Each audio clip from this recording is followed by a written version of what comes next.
उवाच भरतश्चित्रं धार्मिको धार्मिकं एवमुक्त्वा तु विरते रामे वचनमर्थवति ततो मंदाकिनी तीरे रामं प्रतिवत्सलम् उवाच भरतश्चित्रं धार्मिको धार्मिकं वचः को हि स्यातीदृशो लोके यादृशस्त्वमरिन्दमा न त्वां प्रव्यतयेत् दुःखं प्रीतिर्वा न प्रहर्षयेत् सम्मतश्चासि वृत्नानां तांसं पृच्छति संशयात्. இந்த பரதன் பேசுறதுக்கு பதில், ராமர் பேசினத்துக்கு பதில் சொல்லக்கூடிய பரதன் எப்படி பேசினான்னால் தார்மிகோ தார்மிகம் வச்சஹான்னா. அப்படி பேசுகிற அண்ணாவை பார்த்தான். நீங்கள் பேசினது உங்கள் நிலைக்கு உயரும், உங்களால் தான் அப்படி பேச முடியும். ஏன் அப்படின்னு சொன்னால், ஒருத்தன் வாழ்க்கையில் ஒரு நஷ்டத்தை அடைஞ்சான் அப்படின்னு சொன்னால் அதை அவன் அந்த துக்கத்தை தாண்டறதுக்கு நாளாகும். வாழ்க்கையில் பார்த்தா அது பணத்தினாலேயோ பதவியினாலேயோ பொருளாலேயோ உறவுகளாலேயோ எந்த வகையில் ஒருத்தர் நஷ்டத்தை அடைஞ்சாலும் அதுலேருந்து மீள்றதுக்கு நாள் எடுத்துக்கிறது. இப்போ நீங்கள் ராஜ்யத்தை விட்டுட்டு வந்திருக்கேன். ஒன்றும் சாதாரண கடங்கார ராஜ்யம் இல்லை. இந்த ஆப்கானிஸ்தானில் பிடிச்ச உடனே லங்கையில் பிடிச்ச உடனே விட்டுட்டு தப்பிச்சு ஓடினான் பாருங்க, அது மாதிரி விட்டுட்டு ஓடி போகிற ராஜ்யம் இல்லை. அவ்வளோ செழிப்பான ராஜ்யம். அந்த பாராளும் படர் செல்வம் அப்படிங்கிறார். அப்பேற்பட்ட ராஜ்யத்தை விட்டுட்டு வந்திருக்கேன். உங்கள் முகத்தில் அந்த நஷ்டத்தோட அறிகுறியே இல்லை. இப்போ நான் சொல்கிறேன், இதை எடுத்துக்கோங்கோ, நீங்கள் பட்டாபிஷேகம் பண்ணிக்கோங்கோ அப்படின்னு சொல்கிறேன். யார் நூத்தனாக இருந்தால் என்ன பண்ணுவான், இதுதான் சாக்குன்னு கிளம்புவான். ஏதோ அன்றைக்கி நடந்து போயிடுத்து, இன்றைக்கி இதுதான் சாக்கு அப்படின்னு சொல்லிட்டு கிளம்பிடுவார். அதுக்கு நீங்கள் அதுக்கும் ஏற்றுக்கவே இல்லை, அப்படியே உட்கார்ந்துட்டு இருக்கேன். இது உங்களால் தான் முடியும். ஆனால் நான் சொன்னதுக்கு பதில் நீங்கள் சொல்கிறது இல்லை. நான் என்ன சொன்னேன், எனக்கு இதில் சம்பந்தம் கிடையாது, நான் ராஜ்ய பரிபாலனம் பண்ண மாட்டேன், நான் எனக்கு எத்தனையோ தர்மங்கள் எனக்கு உபதேசம் பண்ணேன், அத்தனை தர்மங்களும் எனக்கு தெரியணும் அப்படிங்கிற அவசியம் கிடையாது. நான் என்னோட இஷ்டமில்லாத நடந்த காரியம் இது. ஏவமுக்த்வா து பரதோ ராமம் புனரதா பிரவீதி புரோஷிதோ மயி யத் பாபம் மாத்ரா மத்காரணாத் கிருதம் க்ஷுத்ரயா ததனிஷ்டம் மே பிரசீதது பவான் மம தர்மபன்னேன பந்தோஸ்மி தேனே மாம் தேஹமாதரம் ஹன்மி தீவ்ரேண தண்டேன தண்டார்ஹாம் பாபகாரிணீம் கதம் தசரதாத் ஜாதः சுத்தாபி ஜனகர்மணः ஜானன் தர்மமதர்மிஷ்டம் குர்யாம் கர்ம ஜுகுப்சிதம் குருஹு கிரியாவான் விருத்தஸ்ச ராஜா பிரேதः பிதேதி ச தாதம் ந பரிகர்ஹேயம் தெய்வதம் சேதி சம்மதி. நான் வெளியில் இருக்கிற சமயத்தில் எங்கள் அம்மாவால் பண்ணப்பட்ட அற்பமான காரியம் இது. அது பாவம். அது அந்த பாவத்தில் எனக்கு சம்மதம் கிடையாது. நான் தர்மத்தினால கட்டப்பட்டவனாக இருக்கேன். இந்த காரியம் செஞ்ச எங்கள் அம்மாவை அங்கேயே வதம் பண்ணியிருப்பேன். நான் வதம் பண்ணினா நீங்கள் பார்க்க மாட்டேன் என்ன, அதனால தண்டனை கொடுக்காம வச்சிருக்கேன். ஒரு பாபத்தை நல்ல குடும்பத்தில் பிறந்த நான் என்னமா செய்வேனா? இதில் அம்மாவை மட்டும் நான் குறை சொல்லலை, அப்பாவையும் சொல்கிறேன். இங்கே பெரிய கூட்டம் இருக்குது. வாழ்க்கை முழுக்க ரங்கநாதர் ஆராதித்தவர், யஜ்யங்கள்லாம் பண்ணினவர், தர்மிஷ்டருங்கிற பேர் எடுத்தவர். அவரை நான் இத்தனை பேரை வச்சுன்னு இகழறதுக்கு விரும்பல. போகிற போக்கில் அவர் ஏதோ ஒரு வார்த்தையை சொல்லிட்டு போயிட்டார் அப்படிங்கிறதுக்காக அதுக்கு முக்கியத்துவம் எடுத்துப்பாளாண்ணா யாராவது.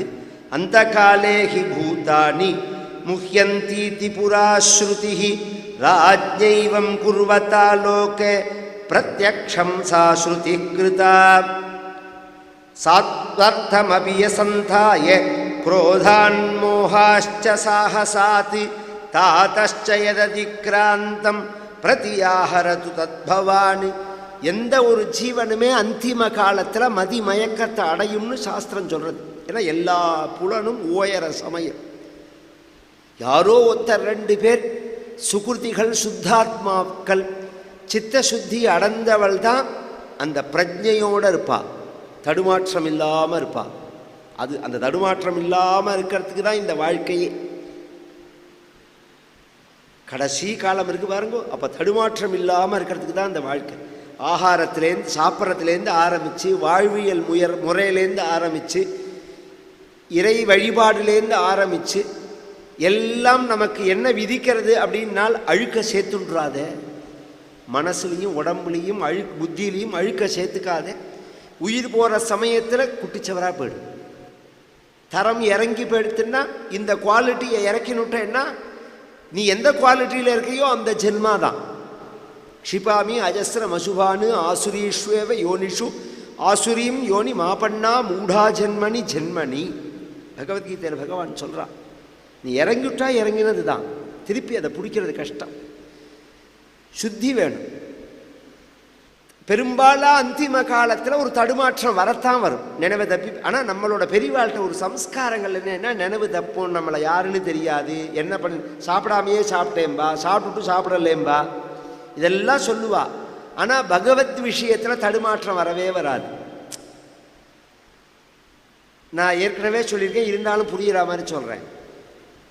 கூடலூர் ராமச்சந்திர சாஸ்திரின்னு ஒரு மகான் கும்பகோணத்தில் இருந்தார். இப்போ இல்லை, அவர் 103 வயசு இருந்தார். அவர் பரமாச்சாரத்தோடு இருப்பார். கடைசியில் அவர் என்ன பண்ணார், நினைவு தப்பி போயிடுத்தவருக்கு ஆஸ்பத்திரியில் ஐசியூவில் வச்சுருந்தா. அதுக்கு முன்னாடியே அவர் சன்னியாசம் வாங்கினுட்டார். நினைவு தப்பி போயிடுத்து ஆஸ்பத்திரியில் ஐசியூவில் வச்சுருக்கா. டாக்டருக்கு அவர் கோமா ஸ்டேஜுக்கு போயிட்டார். அவர் எந்த பிரச்சனையுமே அவருக்கு இல்லை, ஏதோ ஆக்சிஜன் ஓடின்னு இருக்கு. எத்தனை நாள் இருப்பார் அப்படிங்கிறது தெரியாது. அப்படிங்கிற நிலையில் அந்த கும்பகோணத்தில் உள்ள சாட்சியெல்லாம் இருப்பா பார்த்தீங்களா, வைதிகத்தில் உள்ளவாள்லாம் எல்லாருக்குமே அவர்கிட்ட ஒரு மரியாதை உண்டு, ஒரு பிரியம் உண்டு. எனக்கும் குருநாதர் அவர், பாகவதங்கள்லாம் எனக்கு பாடம் சொல்லியிருக்கார் அவர், வேதாந்த பரமா. அவரை போய் பார்க்கறதே மாமா மாமா அப்படின்னு கூப்பிட்டா அவர் ஏன்னு கேட்க மாட்டேங்கிறார், பதில் சொல்ல மாட்டேங்கிறார்.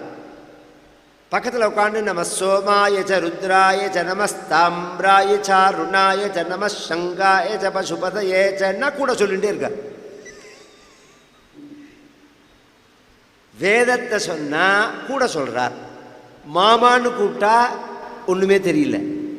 இது என்னது, இது யார் சொல்ல முடியும்?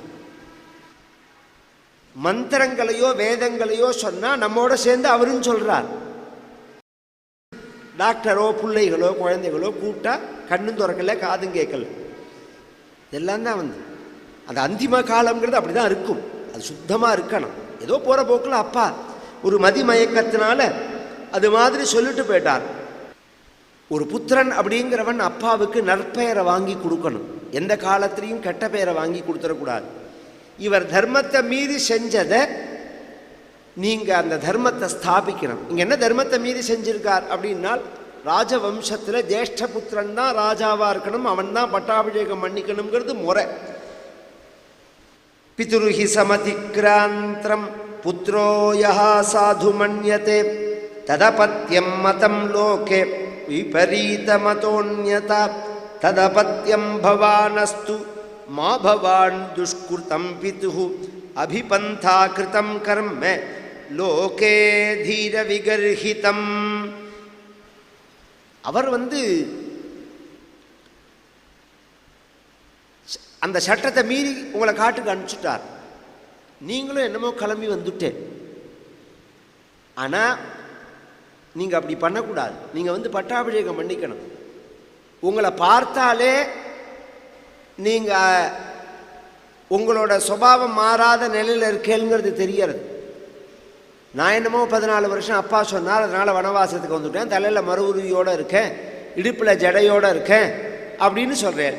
உலகத்தில் எல்லாருமே அந்தந்த வேஷத்துக்கு தகுந்த சுபாவம் உள்ளவா, சுபாவத்துக்கு தகுந்த வேஷம், இப்படி தான் சாஸ்திரம் விதிக்கிறது.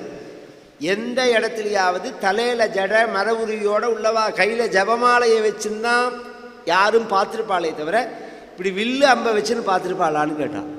கொச்சாரண்யம் கொச்சக்ஷாத்திரம் கொச்சடாஹா கொச்ச பாலனம் ஈதிருஷம் யாஹிருத்தம் கர்ம ந பவான் கர்த்துமர்ஹசி ஏஷஹி பிரதமோ தர்மஹ க்ஷத்ரியஸ்யாபிஷேச்சனம் ஏன சக்கியம் மகாப்ராஜ்ஞ பிரஜானாம் பரிபாலனம் கஸ்ய பிரத்யக்ஷமுத்ஸ்ருஜ்ய சம்சயஸ்தமலக்ஷணம் ஆயதிஸ்தம் சரேர்தர்மம் க்ஷத்ரபந்துநரிஷ்சிதம் அதஹ அத க்லேசஜமேவேத்வம் தர்மம் சரிதுமிச்சசி தர்மேண சதுரோ வர்ணானி பாலயன் க்லேசமாப்னுஹி சதுர்நாமாஸ்ரமானாம் ஹி கார்ஹஸ்தியம் ஸ்ரேஷ்டமாஸ்ரமம்.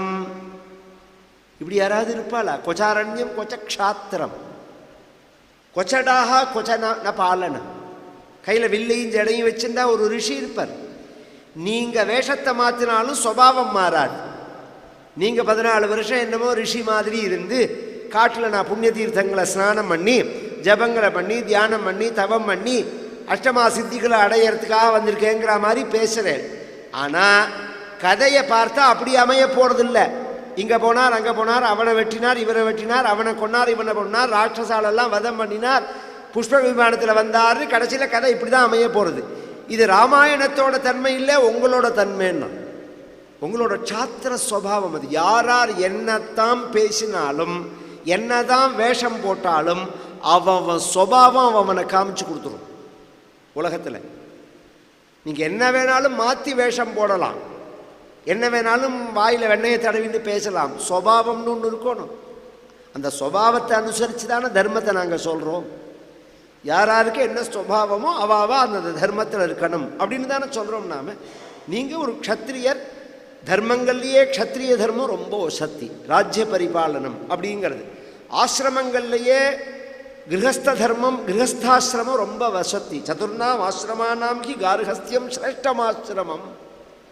ஒரு யானையினுடைய அடிவைப்பில் மற்ற மிருகங்களோட அடிவைப்பு எப்படி பொருந்துமோ அதுபோல கிரகஸ்த தர்மத்துக்குள்ள சகல தர்மமும் இருக்குங்கிறார் பீஷ்மாச்சாரியார் சாந்தி வருவாளை சொல்லும்போது. ஒரே வார்த்தையில் சொல்கிறார் வள்ளுவர் அதை, இல்வாழ்வான் என்பான் இயல்புடைய மூவருக்கும் நல்லாற்றில் நின்ற துணை. இதெல்லாம் எடுத்து பேச மாட்டேங்கிறான், தமிழை பேசுகிறேன்னு. எத்தனை விஷயம் இதை அனுசரித்து பேசியிருக்கார். நீங்கள் பட்டாபிஷேகம் பண்ணிக்கிறோம் அப்படிங்கிறது தான் தர்மம். இங்கே வந்திருக்கிற அத்தனை பேரும் நாங்கள் அதுக்கு தான் வந்திருக்கோம். இகைகத்வாபிஷிஞ்சந்து சர்வா பிரகிருதய சஹ ரித்விஜஹா சவசிஷ்டாச்ச மந்திரவன் மந்திர கோவிதாக அத்யார்யமுதிதா சந்து சூர்தஸ்தோபிஷேச்சனே அத்ய பீதா பலாயந்தாம் துருஹிருதஸ்தே திசோ தச. நாங்கள் எல்லாரும் வந்திருக்கிறதே உங்களுக்கு பட்டாபிஷேகம் பண்ணி வைக்கிறதுக்கு தான். நாங்கள் எல்லாரும் ஆசைப்படுறதே உங்கள் பட்டாபிஷேகத்தை பார்க்கறதுக்கு தான். நீங்கள் மாட்டேல் அப்படின்னு சொன்னால் நான் இங்கேருந்து போகிறதா இல்லை, நான் இங்கேயே தண்டகாரண்யத்திலேயே நான் இங்கே தங்கி விடுறேன். நான் இந்த இடத்த விட்டு போகவே மாட்டேன். நான் எங்கள் அம்மாவுக்கு ஏற்பட்டதான அந்த களங்கத்தை நீங்கள் போக்கணும், அதுதான் நீங்கள் பண்ண வேண்டிய கடமை அப்படின்னு சொல்ல உடனே பகவான் சொல்கிறார், நீ சொல்கிறது நான் விருப்பம் இல்லாமல் ராஜ்ய பரிபாலனம் பண்ணாமல் அதுக்கு இஷ்டம் இல்லாமல் வந்துவிட்டதா சொல்கிறேன். அப்பா தப்பு பண்ணிவிட்டார்னு சொல்கிறேன், அம்மா தப்பு பண்ணிவிட்டார்னு சொல்கிறேன். உனக்கு என்ன அதில் உள்ள விஷயங்கிறத சொல்கிறேன். உபபன்னமிதம் வாக்கியம் யத்னமேவா பபாஷதாக ஜாதः புத்ரோ தசரதாத் கைகேய்யாம் ராஜசத்தமாத் புரா ப்ராதः பிதா நஸ்ஸ மாதரம் தே சமுன்வஹன் மாதாமஹே சமாஸ்ரௌஷீத் ராஜ்ய சுல்கமனுத்தமம் தெய்வாசுரேண சங்கிராமே ஜனயஞ்சைவ தவ பார்த்திவ சம்பிரஹிருஷ்டோ ததௌ ராஜா வரமாதித பிரபு. நீ சொன்னதெல்லாம் கரெக்டு, நீ சொல்றதை நான் மறுத்து பேசல. ஆனால் இது என்ன சூக்ஷ்மம், இதில் இது எதுக்காக நடந்ததுங்கிறத உங்கள்கிட்ட சொல்கிறேன். நம்ம அப்பாவுக்கு 3 மனைவிகள்னு உலகம் முழுக்க தெரியும். கௌசல்யா, கைகேயி, சுமித்ரை அப்படின்னு. ஆர்டர் படி சொல்லணும்னா கௌசல்யா, சுமித்ரை, கைகேயி தான். 3வது தான் கைகேயி. அதனால தான் பாயச பிரதானத்தும் போது அந்த சிஸ்டத்தில் கொடுக்குறான். பிரியமானவள்ங்கிறதுனால கொடுத்தானே தவிர இதுதான் ப்ரொசீஜர். இந்த கௌசல்யக்கும் சுமித்திரைக்கும் குழந்தை இல்லை. ஒரு சமயம் கேகே தேசம் போனான் தசரதன். 10 திக்குலையும் இவனுடைய ரதம் போகும். அது மாதிரி கேகே தேசம் போனா கேகே ராஜா அஸ்வபதினு பேர். அவன் சிற்றரசன், இவன் பெரிய ஆள். இன்றைய ஈரான் தான் அன்றைய கேகே தேசம். இன்னைக்கு ஈரான்னு சொல்கிறோமோன்னு நாம், இதெல்லாம் அகண்ட பாரதம். இங்கே ஆப்கானிஸ்தான்லேருந்து ஆரம்பித்து இங்கே இந்தோனேஷியா, தாய்லாந்து பரியந்தம், கீழே பரியந்தம், இது அத்தனையும் பாரத தேசம். 56 தேசம் இது. நம்ம நாடு அகண்ட பாரதம். இந்த பாபி அதை பிரித்தான். பிரிட்டிஷ்காரன் தான் தேசத்தை துண்டாக்கினா. அதுக்கு சில பாபிகள் துணை போனான். தேசத்தை பிரிப்பால. எவ்வளோ பெரிய நாடு இந்த நாடு, பிரிக்கலாமா? அதை எவ்வளோ அயோக்கியம் கேட்டாங்கிறதுக்காக பிரித்து கொடுத்துட முடியுமா? சண்டை வேண்டாம்னா உரிச்சு எடுக்கணும். அன்னைக்கு அவன் எவனோ கேட்டாங்கிறதுக்காக தேசத்தை பிரிச்சுட முடியுமா? நம்ம தேசத்தோட எல்லை அது பரியந்தம். 56 தேசங்களை உள்ளடக்கின நாடு. நம்மளுடைய லட்சியமும் அதுதான். இன்னைக்கு இல்லைனாலும் ஒரு காலத்தில் இது அகண்ட பாரதமாக திரும்பி மாறணும், மாற வைப்போம் அப்படிங்கிறது தான் நம்மளுடைய சங்கல்பம். ஏன்னா இது நம்ம தேசம், இது நமக்குன்னு உள்ள தேசம். புண்ணிய பூமி, கர்ம பூமி, தர்ம பூமி இது. அந்த கேகே தேசத்துக்கு இவன் போன போது கேகே ராஜா இவனை பூஜை பண்ண. ஏதோ பேச்சு வரத்தே 2 கல்யாணம் பண்ணிட்டு குழந்தை இல்லை அப்படிங்கிறத பற்றி பேச்சு வரும்போது, பொதுவாக இவன் தசரதன் உத்தம குலத்தில் பிறந்தவன், ரங்கநாதரை ஆசிரயிச்சவன், தர்மாத்மா. ஒரு பெரியவா வீட்டுக்கு வந்தா ஒரு குழந்தைய நமஸ்காரம் பண்ண சொல்ல மாட்டோமா நம்ம? அது மாதிரி கைகேயியை நமஸ்காரம் பண்ண சொன்னான். இவ என்னோட புத்திரி, நல்ல இடத்துல விவாகமாகணும்னு நீங்கள் ஆசீர்வாதம் பண்ணுங்கோ அப்படின்னு அந்த அஸ்வபதி சொல்கிறான். கேக்கைய புத்திரியான அந்த கைகேயி ரொம்ப அழகாக இருப்பாள். இன்றைக்குமே உலகம் முழுக்க எடுத்துட்டோம்னா அழகான பெண்கள் ஈரானிய பெண்கள் தான். ஹிஸ்டரி எடுத்து பார்த்தா தெரியும். உலகத்திலேயே அழகான பெண்கள் யாருன்னா ஈரான் நாட்டு பெண்கள் தான். இது இன்னைக்கு உள்ளதில்லை, அன்னைக்கே உள்ளது. கேகே தேசத்து பெண்கள் தான் ரொம்ப அழகாக இருப்பா. அதுலேயும் ராஜகுமாரி இவ அப்படிங்கிறத. இவளுக்கு நல்ல இடத்துல கல்யாணம் ஆகணும், நீங்கள் ஆசீர்வாதம் பண்ணுங்கன்னா இவனால் பண்ண முடியல அப்படிங்கிறான். இதை பக்கத்தில் இருந்த கௌசல்யா நோட் பண்ணிட்டான். பொண்டாட்டி அசடுன்னு ரொம்ப பேர் நினச்சிட்டு இருக்கான். மற்ற விஷயத்தில் வேணால் அசடாக இருப்பாளே தவிர கணவனை கவனிக்கிறதுல அசடாக இருக்க மாட்டான். இவ கவனிச்ச உடனே முடிஞ்சு போச்சு. அதுக்கப்புறம் இவ தன் கணவன் அவளை விரும்புகிறாங்கிறத புரிஞ்சுனுட்டாள். இவளே பேச்சு கொடுக்குறாள். எனக்கும் குழந்தை இல்லை, சுமித்திரைக்கும் குழந்தை இல்லை, இவளுக்கோ கல்யாணம் ஆகணும்னு சொல்கிறா. இந்த 3வது கல்யாணமாக இவளை நீங்கள் பண்ணிக்கோங்களேன் அப்படின்னு சொல்ல அப்படி ஏற இறங்க பார்த்தான் தசரதன். நான் உண்மையாக மனப்பூர்வமாக தான் சொல்கிறேன்னாள் அவள். சொல்கிறேன்னு சொன்னதோடு இல்லாமல் அதுக்குள்ளே ஏற்பாடும் பண்ணினா வசிஷ்டர் வரணும், வசிஷ்டரை வச்சுன்னு தான் பண்ணணும்னா. அதுக்கு அவ சொன்னா, வசிஷ்டர் அயோத்தியில் இருக்கார். இங்கேருந்து அயோத்திக்கு போகிறதுக்கு 7 நாள் ஆகும், வரத்துக்கு 7 நாள் ஆகும், 15 நாள் 16 நாள் ஆகிடும். நாளைக்கே நல்ல முகூர்த்தம்னா இந்தூர் வாத்தியாரையே வச்சு சொல்லிட்டு போகலாம். அந்த அவர் என்ன சொல்ல போகிறாரோ அதே மந்திரத்தை தான் இவரும் சொல்ல போகிறார். அங்கே போய் வாத்தியார சம்பாவனைன்னு தனியாக பண்ணிக்கலாம்னு சொல்லிட்டு உடனே கல்யாணத்துக்கு ஏற்பாடு பண்ணி கையோட விவாகத்தையும் முடித்து, இன்னும் சில பேர்கள் அது பிரமாணம் எங்கே இருக்குன்னு தெரியல, ஆனால் கர்ண பரம்பரையாக சொல்லுவார்கள், ஸ்ரீ மாங்கல்ய தாரணம் உண்டு. கல்யாணத்தில். ஒரு முடிச்சு கணவன் போட்டால் 2 முடிச்சு நாத்தனார் போடணும். அந்த நாத்தனார் போட வேண்டிய முடிச்சியை இவளே போட்டாலாம். யார்? கௌசல்யே. இதை எப்படி சொல்கிறேன், நீங்கள் என்ன பிரமாணத்தில் சொல்கிறேன் அப்படின்னு சொன்னால், தசரதனே கைகேயிட்ட சொன்னான், ஒரு மனைவி எப்படியெல்லாம் இருக்கணுமோ அதை தாண்டி இருந்திருக்காள் கைகேயி அப்படின்னு. தாசி வச்ச, சகி வச்ச, பாரியாவத்து, பகினி வச்ச, மாத்ருவச்சோபதிஷ்டதி. எனக்கு வேலைக்காரியாக இருந்திருக்காள், நண்பனாக இருந்திருக்காள், மனைவியாக இருந்திருக்காள், அம்மாவாக இருந்திருக்காள், சகோதரியாக இருந்திருக்காள்ன்றிருக்கான். பகினி வச்ச. இந்த இவன் மேலே உள்ள கருணையினால சகோதரியாக இருந்தாலும் வியாக்கியானக்காரா சொன்னாலும், இவன் தாலி கட்டினாலுங்கிறதும் ஏற்றுக்க முடியும். தாலி உண்டு. ஒரு காலத்தில் இந்தியா முழுக்கையே ஸ்ரீமங்கல் தாரணம்ங்கிறது உண்டு. அது மாதிரி இவள் பண்ணினாள். ஆனால் அவன் அந்த கல்யாணத்துக்கு அந்த கேகே ராஜா ஒத்துக்கிறத என்ன சொல்லி ஒத்துனான்னா, இவனோ வயசானவன், அவ்வளோ சின்ன பொண்ணு. இப்போ 2 பேருக்கு குழந்தை பிறக்கல்லேங்கிறதுக்கு தான் 3வது கல்யாணம் பண்ணிக்கிறான். ராஜாவுக்கு அந்த அதிகாரம் உண்டு. நாளைக்கு இவளுக்கு பிறக்கிற குழந்தைக்கு தான் பட்டாபிஷேகம் பண்ணி வைக்கணும், ராஜ்ய பட்டாபிஷேகம் பண்ணி வைக்கணும். அதுக்கு நீங்கள் வாக்கு கொடுத்தா நான் என் பொண்ணை தரேன்னா கேகே ராஜா. அதுக்கு தசரதன் வாக்கை கொடுத்துட்டான். ராமர் சொல்கிற கதை இதெல்லாம். கல்யாணமும் பண்ணின்னு வந்துட்டான். கல்யாணம் பண்ணின்னு வந்தால் அப்புறம் தான் யாகம் நடந்தது. யாகம் பண்ணி பாயசதானம் பண்ணி குழந்தைகள் பிறக்கிறதே, பரதா நீ மூத்த மகனா பிறந்து நான் இளைய மகனா பிறந்திருக்க கூடாதா? பிறந்திருந்தா இவ்வளோ குழப்பமே வந்திருக்காது. நான் மூத்த பிள்ளையா பிறந்து நீ 2வது பிள்ளையா பிறந்ததுனால அப்பாவுக்கு ஒரு கன்ஃபியூஷன் வந்துருத்து.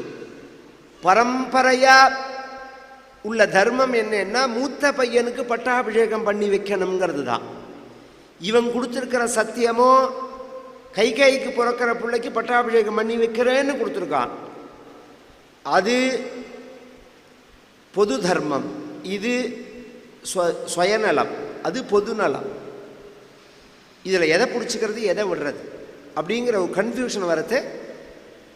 நாம் சுயநலத்தை விட்டுடுவோம். நாம் சத்தியம் பண்ணினது பொய் சொன்னவனா ஆனாலும் பரவாயில்லை, இந்த தர்மத்தை நாம் விட வேண்டாம் அப்படின்னு எனக்கு பட்டாபிஷேகத்துக்கு ஏற்பாடு பண்ணிவிட்டாள். அம்மா கைகேயி பார்த்தாள். அந்த ரீதியில் கூட தசரதர் பொய் சொன்னவராக ஆகக்கூடாது அப்படிங்கிறதுக்காக 14 வருஷம் இவன் என்ன சொல்லியிருக்கணும், என் புள்ள தான் ஆயுஷ் பிரதம் ராஜாவாக இருக்கணும்னு தானே வரன் கேட்டிருக்கணும். அப்படி கேட்கலையே கைகேயி. 14 வருஷம் தானே கேட்டா. பட்டாபிஷேகம் பண்ணணும்னு தானே அவன் சொல்லியிருக்கான். அது எத்தனை நாள்னு சொல்லலையே. அதனால உனக்கு பட்டாபிஷேகம் பண்ணி வச்சுட்டு என்னை காட்டுக்கு அனுப்பிச்சுட்டார். தவராஜ்யம் நரவ்யாக்ர மவ பிரௌராஜனம் ததா தௌச்ச ராஜா ததா தஸ்யை நியுக்தஹ பிரததௌ வரௌ தேன பித்ராஹமப்ரத்ய நியுக்தः புருஷர்ஷபா சதுர்தச வனே வாசம் வருஷாணி வரதானிகம். அதனால அப்பா சொன்னபடி, சத்யசந்தரான அப்பா சொன்னபடி, நீ பவானே பததே ஏவ பிதரம் சத்தியவாதினம். இந்த அப்பாவை சத்தியசந்தனா பண்ணுறதுக்காக அம்மா எடுத்த முயற்சியில் உனக்கும் பங்கு உண்டு, எனக்கும் பங்கு உண்டு. அதனால் நீ ராஜாவாயிரு, நான் காட்டில் இருக்கேன். இந்த புத்திரன் அப்படின்னு பிறக்கிறதே அப்பாவை நரகத்துக்கு தள்ளாமல் இருக்கிறதுக்கு தான். அப்பா இப்போ சத்தியசந்தருங்கிற அந்த வார்த்தையை மீறி இருந்தாருன்னா நரகத்துக்கு போயிடுவர். புத்திரன் அப்படிங்கிற வார்த்தைக்கு என்ன அர்த்தம் அப்படின்னால், புண்ணாம்னோ நரகாத்யஸ்மாதி பிதரம் திராயத்தே சுதா தஸ்மாத் புத்திர இதி புரோக்தா பித்ருன் யப்பாதி சர்வதா புண்ணாம்னோ நரகாத் திராயத்தே இதி புத்திரஹா. எவன் புண்ணாம் அப்படிங்கிற நரகத்திலேருந்து காப்பாத்துறானோ அவனுக்கு புத்திரன்னு பேர். புத்திரனோட கடமையை அப்பா நரகம் போகாமல் பார்த்துக்கணுங்கிறது. அதுக்கு தான் அத்தனை தானங்கள் கர்மாக்கள். கடைசியில் 10வது நாள் ஒருத்தன் மரிச்சு போனால் 10வது நாள் ஒரு ஸ்லோகம் வாசிக்கிறதுன்னு ஒரு சம்பிரதாயம். அந்த ஸ்லோகத்தில் என்ன சொல்லுவோம்? சத்புத்திர சந்தாரிதா. இந்த புள்ள பண்ணின நல்ல கர்மாக்குனால இவன் நல்ல நிலையை அடையறான் அப்படின்னு சொல்கிறோம். அவன் சுயமாக பண்ணின தர்மத்தினாலையும் இந்த புள்ள பண்ணின தான தர்மங்களாலையும் நல்ல நிலையை அடையறான் அப்படின்னு. ஏன்னா ரிணான் மோச்சய ராஜானம் மத்கிருத்தே பரத பிரபும் பிதரம் பிராஹி தர்மஜ்யம் மாதரம் சாபி நந்ததா ஸ்ரூயதே ஹி புராதாத் ஸ்ருதிர்கீதா யசஸ்வினா.